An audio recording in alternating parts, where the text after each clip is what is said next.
You are listening to the Omar the Barbarian Podcast. We are the top guys. I want to fight my 7th grade algebra teacher. Oh. Yeah, I really do. Funny, haha. Yeah.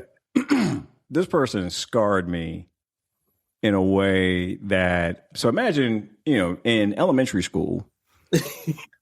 Even the saxophones right there. Exactly. Yeah, you should. Yes. I might be able to fly them in on the audio version. Some little Kenny G or something. Or something that won't.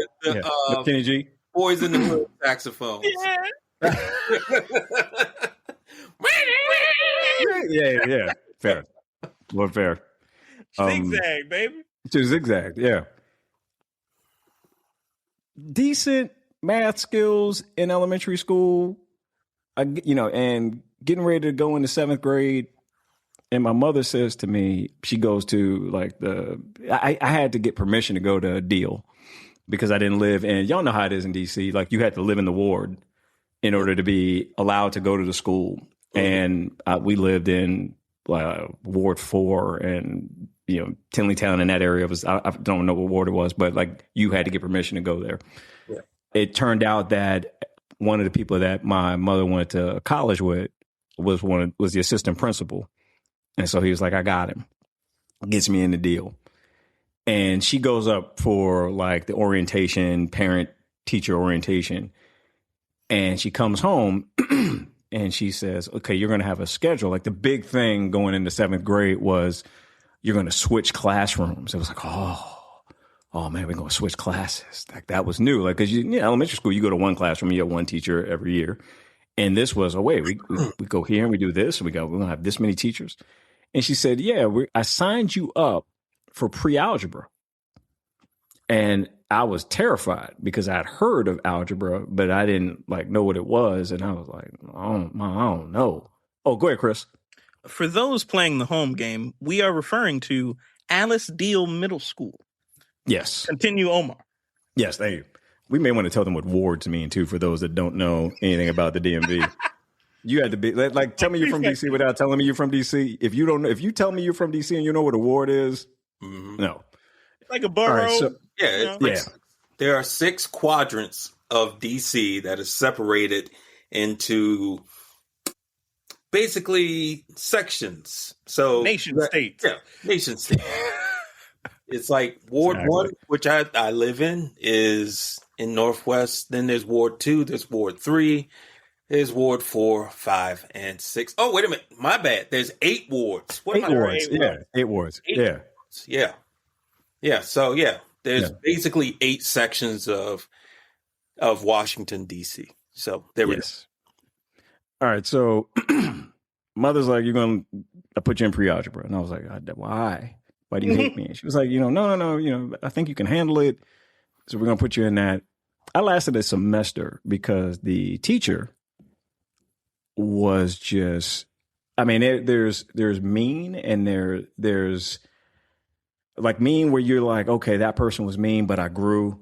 That teacher was hard, but that's the one I want to go back and see and be grateful for how tough they were on me because they were tough. But this person destroyed my confidence so completely within 2 semesters that I went decades after with no confidence at all that I could do math. When I ended up getting into University of Maryland and they had a placement exam and I was already like, well, I guess I'm taking remedial math because, I'm not any good at this. So the confidence was just shot. At Maryland, remedial math, barely got through that and would drop math courses. It wasn't until I went back to school after dropping out years and years and years later, because I dropped out of Maryland in 92, went back briefly in 98, and then finished my degree at Strayer starting in 2006, finishing in 09. And I will never forget, they told me I'm about 4 classes in and I'm purposely not taking algebra because I'm terrified of it, now as a grown man. And I forget what they're called, but the people that would like sign you up for classes and your liaison with the school. They were like, look, we're not, you have to take algebra. And I'm like, well, I'm going to take it. You know, I'm just saving it for last. Like my whole thing was, I'm not going to deal with, like my thinking was, if it's the only thing standing between me and finishing, then I think I'll be forced to do it. But I don't want to kill my momentum because I have dropped a bunch of classes. My undergrad and early on, I wasn't a very good student. Just didn't have any confidence in it and was terrified of failing out again. Like when you drop out, it just messes with your psyche. And so just the fact that I'm even back in school got that far, I didn't want to lose any momentum. I'm terrified of this. And they said, well, we're not going to let you register unless you register for algebra. You've hid from it long enough, was basically what they told me. And I got so upset that I threatened to transfer. I was that shook. And they were like, you just have to take a placement exam. And I'm like, no, I've taken placement exams before. I don't want to pay, because at this point I'm paying for it. I don't want to pay $1,500 for a remedial math course, you know, when I could just wait. And they were like, dude, you haven't even tried.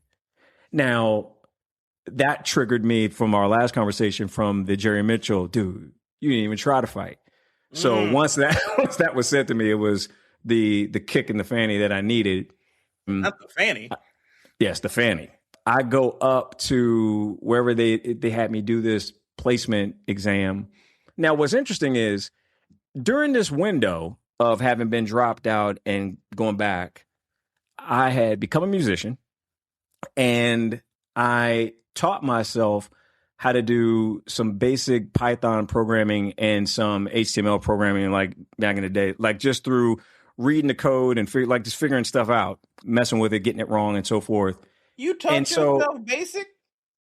Mm-hmm. Damn. Now, what's wild is I'm not making the connection that music is math, you know, or any of these things. So I don't know. I'm just going off of what happened to me in 7th grade. Terrified. I go up and I'm about to go in. I'm mad the whole time. You know, just mad that they're making me do this. And I'll never forget the woman who was like, look, you know, just try. You know, if you don't do the best you can. They gave me an hour. I was done with the placement exam in like 15 minutes. And it was only 15 minutes because I like checked everything and came out and I was like, well, I answered everything. And, you know, it was funny enough, it was like multiple choice. So it was like, it wasn't, you know, like you're doing calculus or nothing. Came out, she ran the numbers. I got a 98 on this placement exam. And she looked at me. I'll never forget. She was like, I thought you couldn't do math. And I was like, so did I. Ended up getting an A in every math class I took at Strayer, was tutoring people in statistics by the end of the run. And what's interesting is I had an opportunity when I first started working for Disney to speak to the college interns. Now, what's interesting is that they call you in to speak to the interns. And typically you will have a panel of about 7 people. And all the people on the panel are folks that were typically like, well, I was a college intern at Disney and I did this and I did that. So they go down the line as people are introducing themselves and then they get to me. And I said, well, I dropped out of college and my GPA was so terrible that I probably could not get into the schools that you are in now. But I'll tell you how to get a job here, you know, if you listen. And they look. The person asked me one of the questions I got asked, man, from one of the students was, well, what classes should I be taking? And I said, take as much math as you can. And they, like, you could almost see like their heart sink. And that person came up to me afterwards and they were like, but I'm not good at math. I remember looking at her and I said, do you have a checking account? And she said, yeah. I said, if I took $10 out of your checking account, would you notice? She said, yeah. I said, then you can do math as subtraction. Go take math classes. And she walked out. And I learned in that moment, man, that math is just confidence. Here's the interesting twist on this. Part of me wants to thank this teacher because if I don't have that experience, I don't have the failures that lead to those moments. it does like it's. I wouldn't want to trade what happened after for some temporary relief of having gone through what was seemingly traumatic. I don't think it was cool. But and I didn't even get to tell you, like, it was the thing that put me over the top that made me drop this person's class was there was a day that we were getting quizzes handed back, and this teacher went around the room and would call your grade out in front of the whole class. Oh, that ain't cool, man. Yeah, literally would go around and gets to me and was like, "Do you want to know what you got?" "Yeah." "You got a D." Damn. Would do this. Yeah, kid you not. This happened. It was Alice Deal, junior high school, 7th grade. And there are people that are listening that are like, I know exactly who that is. I'm not going to say no names, but y'all know if you went there, you know who I'm talking about. Devastating. You know, the part of me wants to say thank you. Part of me would love to go back in time and be 12 and say, let's box. Now, if someone is listening at home that does know exactly who Omar is talking about, schedule some blood work.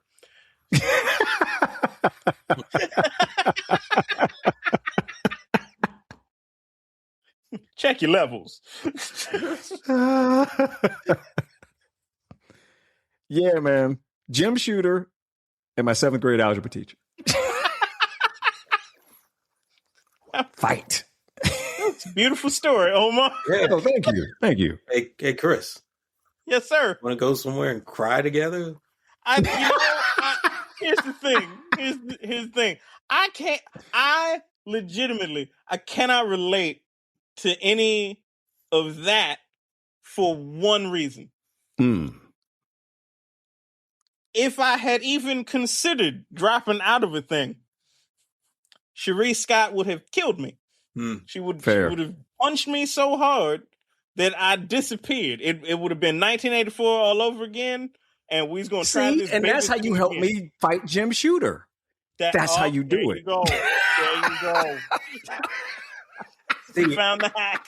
I would have solved that particular problem if I had it by simply just knowing and admitting I'm just not good at something. Like, that's just me. Like, we went to the same high school, Omar and I took rock sciences. And I had never. When was this? Class. This was like senior year. Damn. Yeah. Wait a minute. Okay, because the rock sciences, like all right, so I don't like remember geology? that because, like the. Knowledge. Yeah. All right, let me ask you this. Did you go because you and I talked you into be like, man, let's go up to Domino's quite a few times. Like, forget that class, man. Me and you, we going over here. Yeah, no. So this is where you and I differ. There was a point in that class where the teacher was like, if you just show up, I'll give you a D. And I just looked at her and I said, you and I both know I'm never going to care about rocks. So if you got to give me the F, give me the F. I've already got enough credits to graduate out this B. So if you want to give me the F, give me the F. Because I'm not learning about rocks. Did you end up learning about rocks, Devon? No. Oh, wow. You really Yeah, man, you trained with me. Rocks? Me and Devon was just like it was. We were Superman and Batman in senior year. No, but you know what? But I'm just saying this. I was a terrible influence on Devon. Right. Come with me. I did not say this to this woman out of spite. I was saying it because I knew realistically I did not care. I knew I was never going to use this stuff again. So it was like, ma'am, you cannot make me care about rocks as much as you care about rocks. So let's just, there's going to be no teaching moments here. Like, I just don't care. Like, do you remember anything from that class? Anything?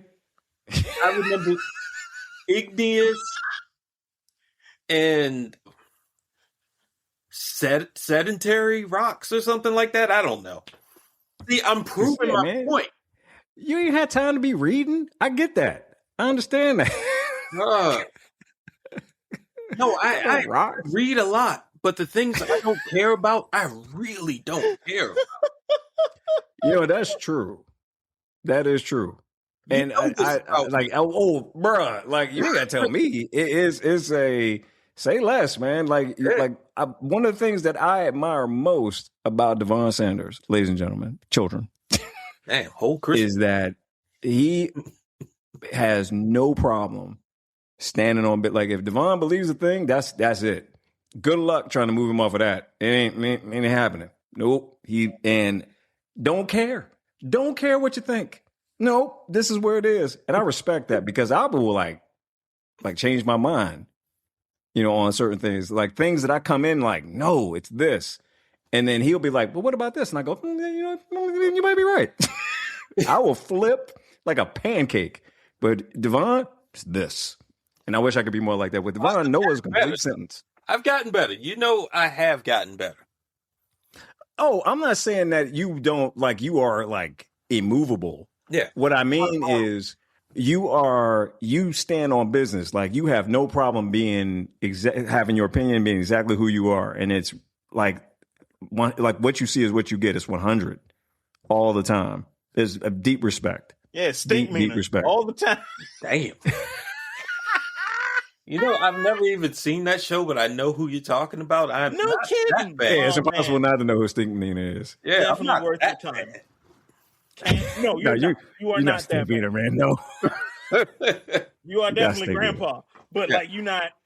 Yeah, I would say that. Granddad. I would say that. Yeah, you definitely granddad. Yeah, definitely granddad. I am like if you had to look at a character who was me in real life, it would probably be Stanley from The Office. Or it would be like Barber in Coming to America. Is Mama name him Clay? Wait, which one? Cassius Clay? I'm gonna call him Cassius Clay. Oh, okay. Okay. Yeah. Yeah. Yeah. You'd be the Arsenio Barber. Yeah. Yeah. Yeah, you would. I can see that. Yeah. So that make you Eddie Murphy? I don't know. I might be the other Barber. Oh, you ain't never met Martin Luther King. That boy good and terrible. That boy good. Yeah. Oh man. So that was a whole saga. I feel like I need to talk about the time I had a nervous breakdown in the middle of college in my sophomore year. Let's do that on another episode. There you go. Look at that. Devon Sanders saving y'all from my story of being a young man like Bruce Banner as I walk down Central Avenue in the rain. Yeah, because we're threatening to have a 90-minute episode as we... Listen, you knew that when... Oh, I know. It's just like, it went from me fighting Lucy Van Pelt or wanting to like... Yeah, you didn't fight. You didn't fight. You stared. You fought her with your eyes. No violence. At the end, it turned into Festivus. I respect it, though. This is what you get when you have a clear, just a clear path, a wild format. Listen, man, this shouldn't surprise you. This is basically our text messages in real life. True. It is. Yeah. I will text Devon about any kind of random thing. True, man, I'm thinking like the shifts in discussion, because I will just text you about anything, and you just roll with it. Yeah, all right. I guess we're talking about this. But it's also mutual. About a month ago, I texted him out of the blue. Hey, Omar, oranges don't taste the way that they used to taste. I was like, they're just not citrusy like they used to be. like these are actual things I said. These are actual conversations. Yeah. The reason that the reason that Tang was called Tang, it was an orange flavored beverage. There's no Tang in an orange. These are actual like text messages. Yeah. Tang is the official drink of astronauts too, by the way. Uh-huh. Yeah. Yep. He's one of them Sunny D kids, wasn't you, Devon? No. Oh, everybody was a Sunny D. Everybody was Sunny D. Sunny D is delicious. You didn't like Sunny D? Formaldehyde. No. What about, more Tampico? To me, no. It tasted heavy. Okay. Were you a Tampico? Orangina. Further? I barely remembered. I did like that. It was like Tampico was delicious. It was like the official drink of the hood. We love it. No, Orange G. Give me more Tampico. Yeah. Wait, how the hell are we going to wrap this up? Hey, listen, you in our defense, you brought up oranges. Yeah. And how they don't taste good. Yeah. That got me on Tampico. Figure out a way to bring this back so that we can wrap it up. I'm trying to get us to 90. Is right. We've had a wonderful evening here on the Top Guys podcast, an evening of thorough introspection, outward growth, and good Christian family fun. And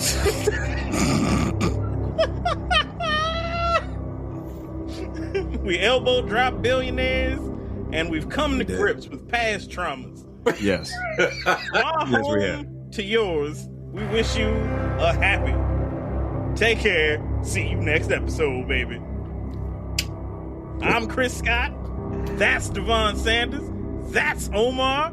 We out. That's how you wrap it up, damn it. That's how you do it. That's how you do it. That's well how done. It worked for Dad, and that's how it's gonna keep. Yeah, I was like, how are we going to bring this back? Yeah. I'm glad you were just like, all right, enough. That was my fault. I was oranges. It get too good to me. It gets too good to me. Oranges are delicious. Oranges are delicious. Or at least they used to be. Yeah. Not as good. Apples that I can't really mess with. It depends on the kind of apple that you get. See, I like apple juice. Yeah. Okay. I'm not a big fan of the actual apple. Unless I'm good when you put apple in things. I don't really even Honeycrisp? Honeycrisp is good. You don't like Honeycrisp apples? Actually those are good. Those are good. That's the only ones I'll get, man. Honeycrisp. Yeah, they're expensive as I don't know what, but these days what isn't? Yeah. Those are the only ones that I can actually eat like an apple. But it's like you chop up an apple, you put it in some fruit salad, boom. Put it in a pie, boom, I'm there. But if you just hand me an apple, it'll be like, thanks. I ain't messing up my teeth for this. Yeah. I ain't your man. That's exactly it. I have to cut them. I'm that dude. I have to cut the apple before I eat it, and then eat it on the side because I don't want to. I gotta smother it in peanut butter if I'm gonna eat it. Damn. That also. Yeah. I'm not just gonna. I'm not just gonna raw dog an apple. That's for sure. Zip.